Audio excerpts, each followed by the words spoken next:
نہایت ہی واجب الاحترام بزرگوں، دوستوں اور بھائیوں، رمضان المبارک کا عشرہ مغفرت جاری ہے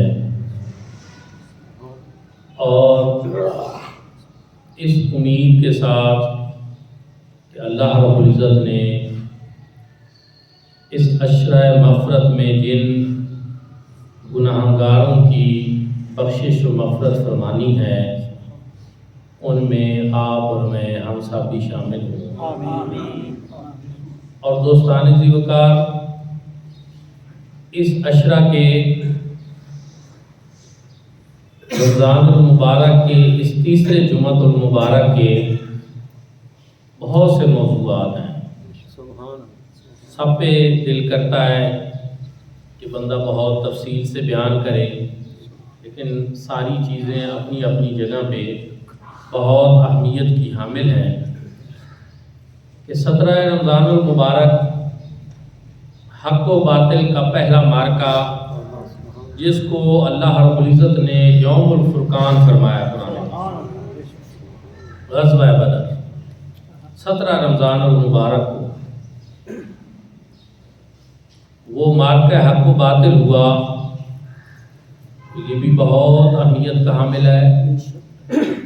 دنیا کی جو جنگی تاریخیں ہیں ان میں بھی اس غزوہ کو بہت اہمیت دی جاتی ہے، ہسٹری آف وار میں بھی۔ بہرحال اس پہ بھی کچھ عرض کرتے ہیں۔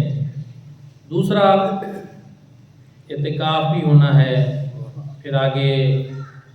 شب قدر بھی ہونی ہے، بہت سے موضوعات ہیں۔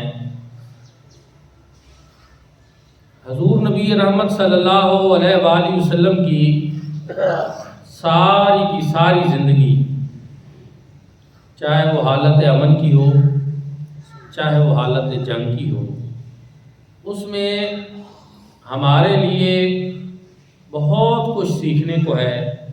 کیونکہ ہمارے لیے کامل اسوہ حسنہ حضور نبی کریم صلی اللہ علیہ وآلہ وسلم کی ذات بابرکت۔ حضور نبی رحمت صلی اللہ علیہ وآلہ وسلم نے مکہ والوں کو پیغام توحید پہنچایا، ایک اللہ رب العزت کی طرف بلایا۔ بہت بڑا پیغام تھا، بہت بڑی دعوت تھی، اور اس کائنات عالم میں اس سے بڑی اور کوئی دعوت نہیں کہ تمام انبیاء کرام اسی مقصد کے لیے دنیا کے اوپر تشریف لائے کہ لوگوں کا تعلق اپنے خالق اور مالک کے ساتھ جوڑا جائے۔ بتوں کی پوجا کرنا، پتھروں کو خدا ماننا، چاند سورج ستاروں کی پرستش کرنا، یہ انسانیت کی تذلیل ہے، شرف انسانیت کھونے والی بات ہے۔ وہ اس لیے کہ اللہ رب العزت کے علاوہ کائنات میں جو کچھ ہے وہ تو رب تعالی نے انسان کی خدمت کے لیے پیدا کیا، اور ایک انسان کو اپنی اور جنوں کو اپنی عبادت کے لیے پیدا کیا۔ اب جو چیز انسانی خدمت کے لیے ہے، بندہ اس کو ہی خدا بنا بیٹھے تو یہ عقل فہم سے عاری ہونے والی بات ہے، شعور آدمیت کے یہ بات خلاف ہے، شرف انسانیت کے یہ بات خلاف ہے، جس پہلو اور زاویے سے بھی دیکھیں۔ حضور نبی رحمت صلی اللہ علیہ وآلہ وسلم نے یہی چیز مکہ والوں کو سمجھانے کی کوشش کی۔ یہ بت کیا ہے؟ پتھر کی بنائی ہوئی مورتیاں، مالا یا برو ولا ینفع، اپنی ذات میں نہ یہ نفع دے سکتی ہیں نہ نقصان دے سکتی ہیں، چھوڑو ان کو، خدا واحد کی عبادت کرو۔ پیغام اچھا تھا، دعوت اچھی تھی، بجائے اس کے کہ وہ حق کو قبول کرتے وہ مخالف ہو۔ ان کی مخالفت کے جو اسباب ہیں اس میں بہت ساری چیزیں، یہ باپ دادا ہمارے یہی کام کرتے تھے، آپ ایک نئی چیز لے کر آئے ہیں، فلاں فلاں فلاں، تو انحراف حق جو انہوں نے کیا اس کے کئی اسباب ہیں، وہ سارے سمجھنے اور جاننے چاہیے۔ تاکہ کہیں ایسا نہ ہو کہ انسان کے سامنے کوئی حق بات آئے اور انسان انہی چکروں میں، یہ ہمارے باپ دادا ایسے کرتے تھے، یہ ہم تو جب سے پیدا ہوئے ہیں ہم نے تو یہی سنا ہے، ہم نے یہ کیا ہے، نہیں۔ آپ دعوت کو چیک کریں، آپ نظریے کو چیک کریں، آپ بات کو چیک کریں کہ بات غلط ہے یا درست ہے، حق ہے یا باطل ہے۔ جہاں حق ہو آپ وہاں کھڑے ہو۔ یہ اہل حق کا شعار ہے، یہ اہل حق کا شیوا ہے۔ بہرحال انہوں نے کہا کہ نہیں، حضور نبی رحمت صلی اللہ علیہ وآلہ وسلم نے سب سے پہلے بطور معجزہ، بطور دلیل اپنی نبوت کی، جو کفار مکہ کے سامنے جس چیز کو پیش کیا وہ حضور نبی رحمت صلی اللہ علیہ وآلہ وسلم کا کریکٹر تھا، اخلاق تھا اور کردار تھا۔ کوئی دائی جب وہ دعوت دینے لگے تو سب سے پہلے یہ چیز ملحوظ رہنی چاہیے کہ جو میرے آقا علیہ السلام نے ارشاد فرمائی کہ کیا میں نے تمہارے اندر 40 سال نہیں گزارے، تم نے مجھے نہیں دیکھا، میرے بارے میں تمہاری کیا رائے؟ کہ میں کوئی جھوٹ بول سکتا ہوں، میں تمہیں کوئی غلط راہ پہ لگا سکتا ہوں؟ سب نے کہا نہیں، آپ سچے اور امانت دار ہیں، لیکن جو پیغام آپ دے رہے ہیں، جو دعوت آپ دے رہے ہیں، اس کو ہم نہیں۔ اب یہ بات درست ہے، ایک طرف ایک ہستی کو آپ سچا بھی مان، امانت دار مان، اس کے کردار کی گواہی آپ دے رہے ہیں، تو پھر اس کی دعوت کو بھی آپ کرو۔ یہ ایک بڑی عجیب سی بات ہے جو انہوں نے کہی۔ تو کائنات عالم میں سب سے پہلی چیز یہ کہ حضور نبی رحمت صلی اللہ علیہ وآلہ وسلم نے اپنا کردار پیش کیا۔ ایک دائی کا کریکٹر پہلے بہتر ہونا بڑا ضروری ہے، اس کے قول و فعل میں تضاد نہ ہو، جھوٹ نہ بولتا ہو، لوگ اس کو سچا سمجھتے ہوں، تو بہرحال لیکن انہوں نے انکار کیا۔ تو یہاں حضور نبی رحمت صلی اللہ علیہ وآلہ وسلم نے اللہ کی اذن سے ہجرت کا ارادہ فرمایا، اور آپ اس موضوع پر جب بھی موقع ملے، کیونکہ میں نے پہلے عرض کیا وقت بہت کم ہے، تو آپ سیرت ضیاء النبی، مفسر قرآن، مفکر اسلام، نواز حضرت ضیاء الامت جسٹس پیر محمد کرم شاہ الازہری رحمۃ اللہ تعالی علیہ، بڑے تفصیل سے آپ پڑھیں غزوہ بدر کے موقع۔ ایمان افروز، روح پرور آپ نے وہاں پہ کلمات لکھے ہیں کہ جب دیکھ لیا کہ ایک مٹی ایک بیج کی نشو و نما کے لیے مناسب نہیں، ماحول مناسب نہیں، آب و ہوا مناسب نہیں، تو وہاں بار بار کھیتی کرنے کا کیا مقصد؟ کیوں نہ دوسری طرف کہ جہاں ماحول بھی ہموار ہو، موسم بھی ٹھیک ہو اور زمین بھی زرخیز ہو، تو وہاں کوشش کی جائے۔ حضور ضیاء الامت رحمۃ اللہ تعالی علیہ فرماتے ہیں اسی طرح کریم آقا علیہ السلام نے کیا کہ اگر اہلیان مکہ کے دل سخت ہیں، ان میں نرمی نہیں آ رہی، قبول حق سے انحراف کر رہے ہیں اور بار بار میری دعوت توحید کو ٹھکرا رہے ہیں، اب یہاں ان کی بجائے ارد گرد بھی اللہ نے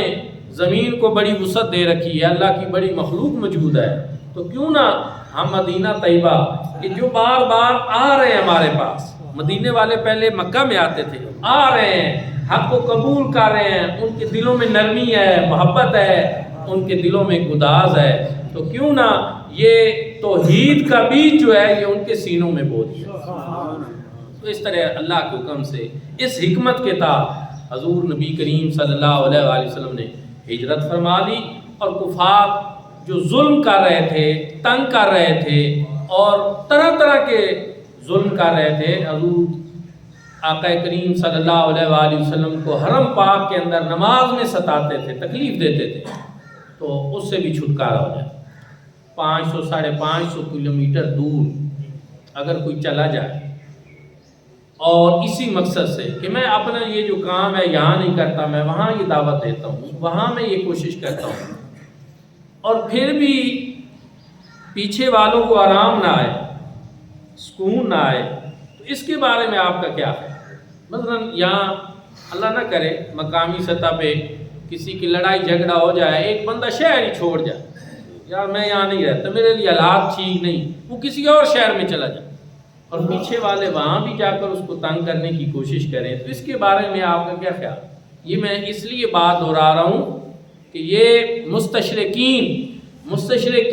ان لوگوں کو کہتے ہیں کہ جو غیر مسلم ہوتے ہیں لیکن اسلام کے حوالے سے معلومات رکھتے ہیں، اس کے حوالے سے ریسرچ کرتے ہیں، کتابیں لکھتے ہیں، تو غیر مستشرقین جو ہیں، غیر مسلم علماء اسلام کے حوالے سے جو وہ لوگ ہیں، وہ کہتے ہیں کہ اسلام جنگوں کا مذہب ہے، یہ بات پہ لڑنے مرنے والے ہیں اور اس طرح کی باتیں کرتے ہیں۔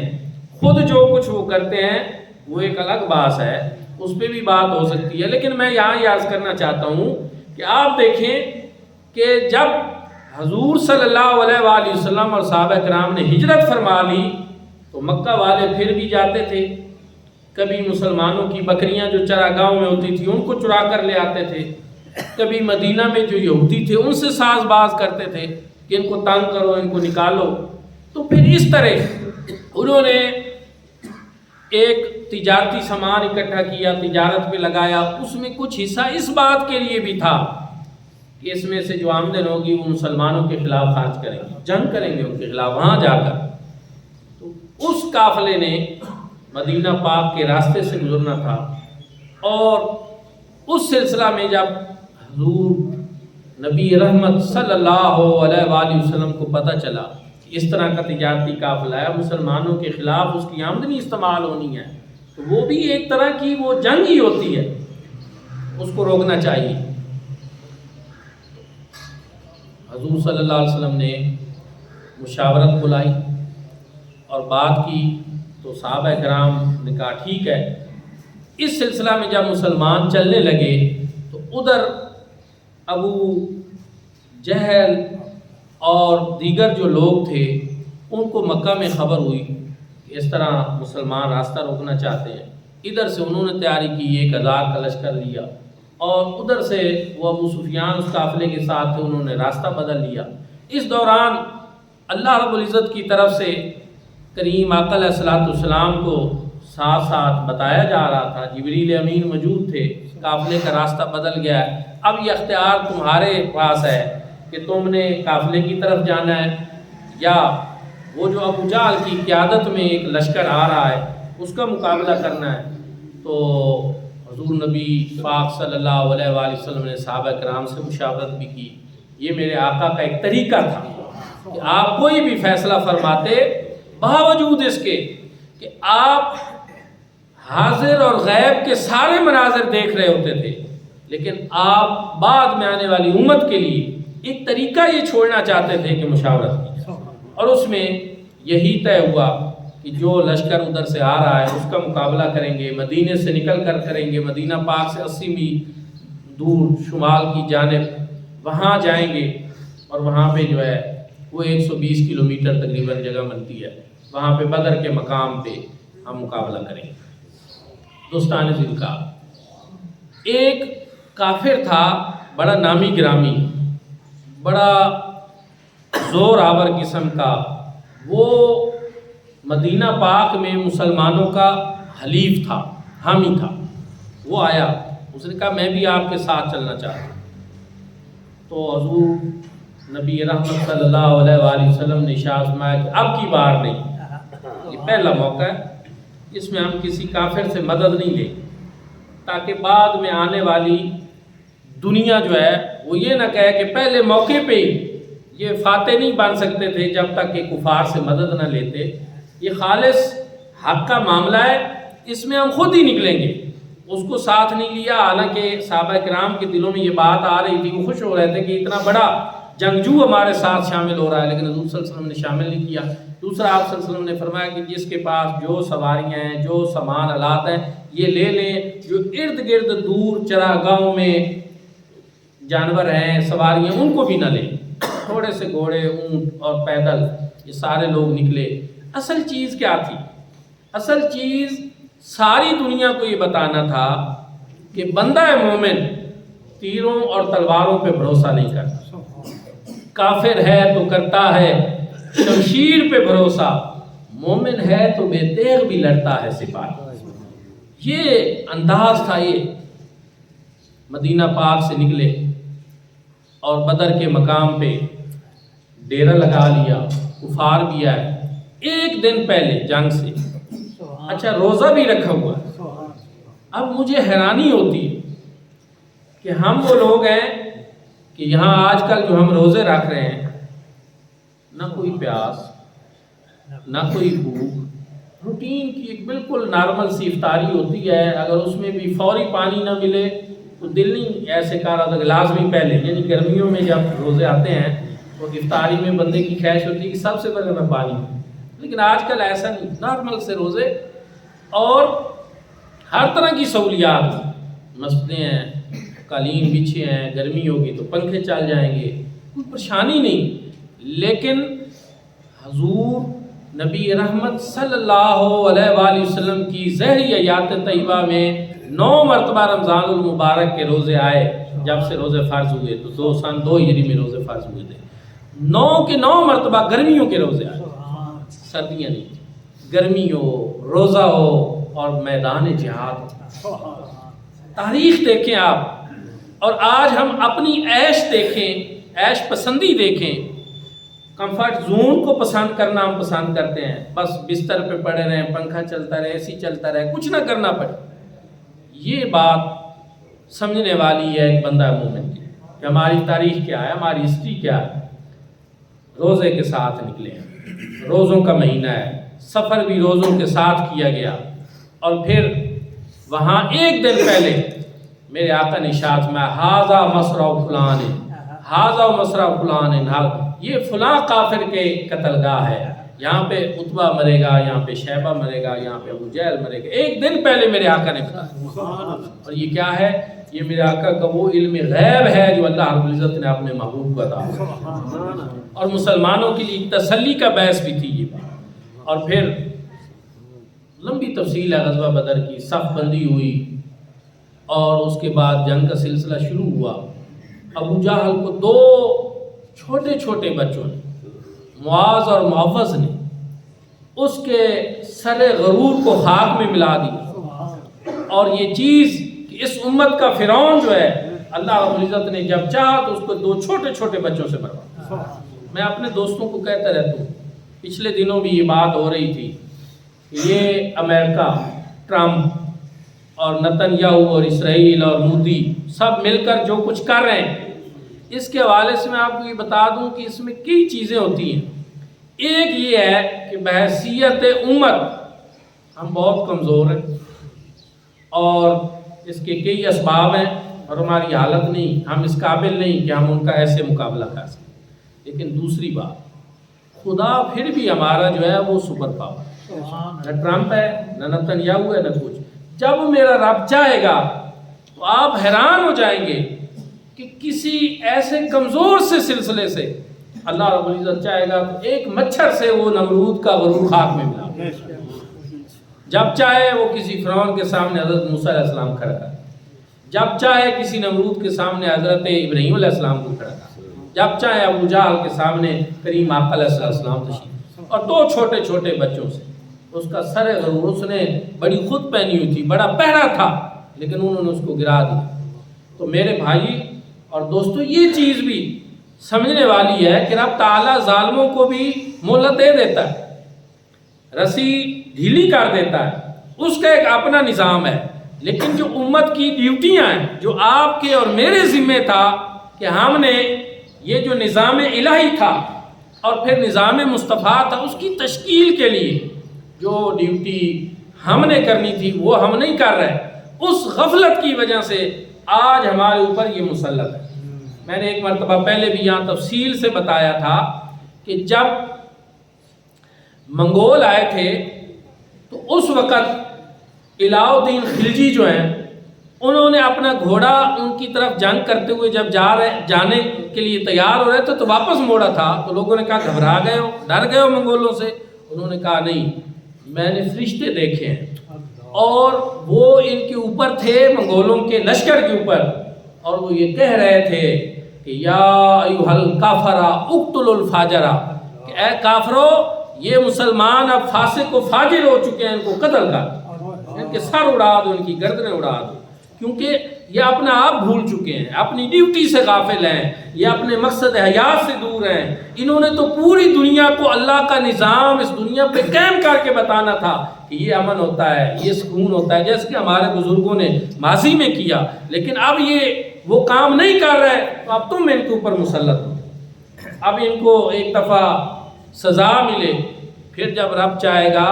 تو انہی چنگیز خان اور ہلاکو خان کی اولاد کو کلمہ پڑھنا نصیب کرے گا۔ کیا اس نے، تگودار خان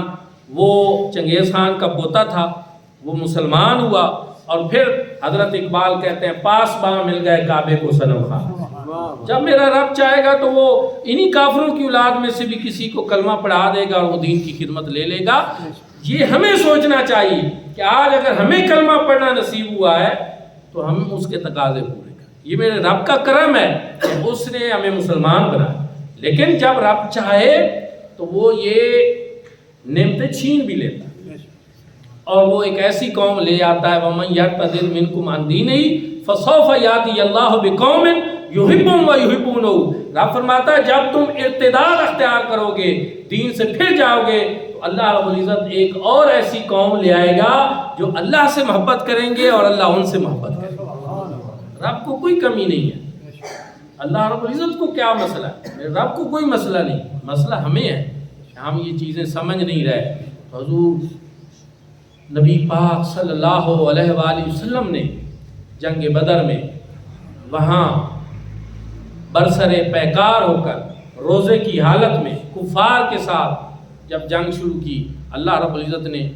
وعدہ بھی فرمایا، میرے آقا نے سجدے میں سر رکھا اور اللہ کی بارگاہ میں التجا کی کہ اے اللہ اگر یہ مٹھی بھر لوگ آج مٹ گئے تو دنیا پر تیرا کوئی نام لیوا نہیں رہے۔ یہاں محدثین کرام کہتے ہیں کہ یہ میرے آقا علیہ السلام کا مقام ناز ہے۔ یہ جو بات میرے آقا نے کی، اللہ نے آگے سے یہ نہیں فرمایا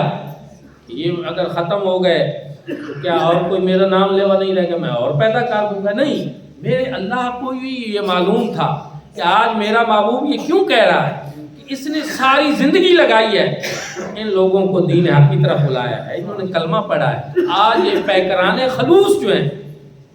یہ اس طرح تیار ہو کر آئے ہیں تو یقیناً اب ان کی مدد کرنی چاہیے۔ پھر میرے رب نے فرمایا 1000 فرشتے بھیجیں گے، 3000 بھیجیں گے، پھر 5000 بھیجیں گے، پھر صرف اللہ نے وعدہ نہیں کیا، پھر فرشتے باقاعدہ آئے اور انہوں نے آ کر مسلمانوں کی مدد کی، باقاعدہ مدد کی۔ اور صحابہ کرام بیان کرتے ہیں کئی مرتبہ ایسے ہوا، ہم کسی کا سر قلم کرنا چاہتے تھے، ہم دیکھتے تھے کہ اس کا سر پہلے ہی قلم، اللہ نے مدد کی۔ ایک اور بات بھی ہے، اللہ رب العزت چاہتے تو صرف حضرت اسرائیل کی ڈیوٹی لگا، اکیلے جاؤ اور ان سب کی روح قبض کر لو، لیکن نہیں، رب تعالیٰ نے باقاعدہ فرشتوں کا ایک لشکر بھیجا، 1000 3000 پھر 5000، اور وہ بھی اس لیے کہ دنیا والوں کے بتانے کے لیے کہ اگر مدینہ طیبہ کی چھاونی سے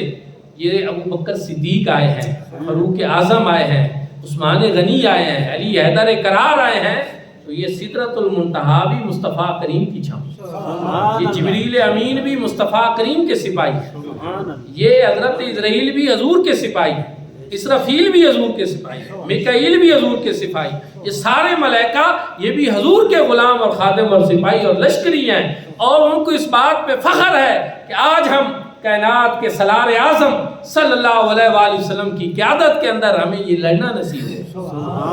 کفار سے ہم بھی برسر پیکار ہوں۔ تو دوستان ذوالفقار پھر اللہ نے مدد کی، کفار کو شکست ہوئی، 70 قیدی بنا لیے گئے، 70 جو ہیں وہ واصل فی النار ہوئے، اور ان کو بھی میرے آقا علیہ السلام نے کنویں میں ان کو پھینکوا کر ساتھ میرے آقا نے یہ ارشاد فرمایا کہ ابو جہل، اے عتبہ، اے شیبہ، کیا اللہ نے جو وعدہ مجھ سے کیا تھا وہ آج پورا کر دیا کہ نہیں کر دیا؟ کہ تم ذلیل و خوار ہو چکے ہو اور اللہ نے ہمیں عزت عطا فرمائی۔ اللہ رب العزت نے ارشاد فرمایا وَلَقَدْ نَصَرَكُمُ اللَّهُ بِبَدْرٍ وَأَنْتُمْ أَذِلَّةٌ، میں تحقیق ہم نے تم کو بدر کے اندر جو ہے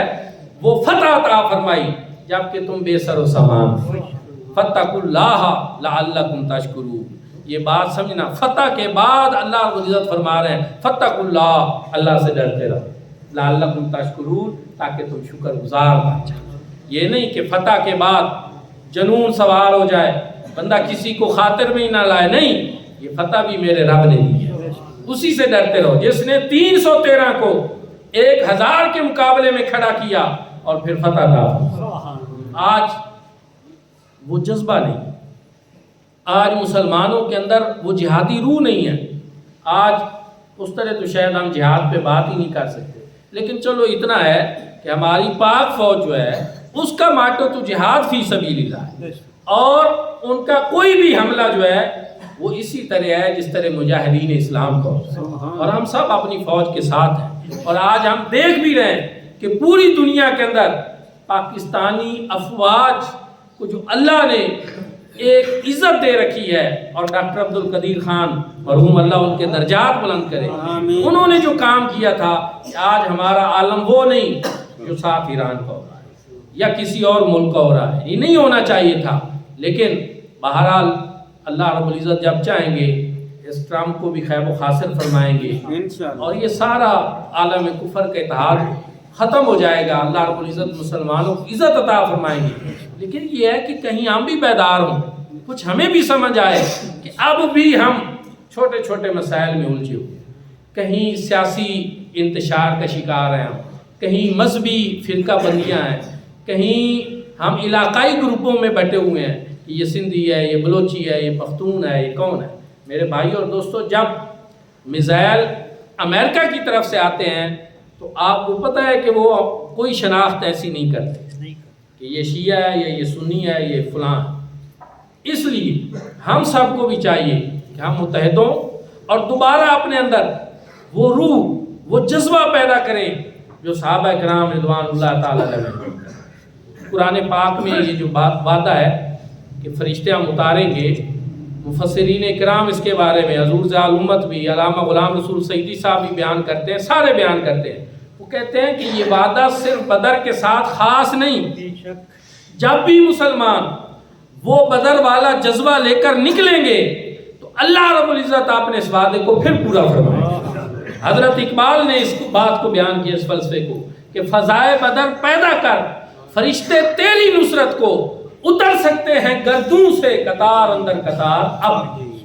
اگر اب بھی تم وہی فضائے بدر پیدا کرو تو اللہ رب العزت دوبارہ اسی طرح فرشتے اتارے، لیکن ہماری وہ حالت نہیں ہے۔ آج ہم کئی طرح کی کمزوریوں کا شکار ہیں، تو ہم سب کو اپنے اندر غور کرنا چاہیے۔ تو دوستان ذکر یہ سارا معاملہ 17 رمضان المبارک کو، کل شہدائے بدر کے لیے آپ اصالہ ثواب بھی ضرور کریں، اور 20 رمضان المبارک کی مغرب سے پہلے اعتکاف بیٹھنا۔ اعتکاف سنت موقدہ علی الکفایہ ہے، اور مغرب کی افطاری سے پہلے مسجد میں اعتکاف بیٹھیں۔ اعتکاف 10 دنوں کے لیے ہوتا ہے۔ کریم آقا علیہ السلام نے مدینہ طیبہ کے بعد جب سے رمضان کے روزے آئے ہمیشہ اعتکاف فرمایا، ایک مرتبہ نہیں فرمایا تو اگلے سال 20 دنوں کا فرما لیا، اور پھر حضور علیہ السلام کے بعد ازواج مطہرات رضوان اللہ تعالی علیہن اجمعین وہ بھی باقاعدہ جو ہیں وہ اعتکاف کرتی رہی۔ اور حضرت سید الشہداء امام علی مقام امام حسین رضی اللہ تعالیٰ عنہ آپ سے منقول حدیث پاک ہے کہ جو شخص اعتکاف کرتا ہے اللہ رب العزت اس کو 2 حج اور 2 عمروں کا ثواب عطا۔ حضرت عبداللہ ابن عباس رضی اللہ تعالیٰ عنہ سے ہے کہ آپ فرماتے ہیں کہ جو شخص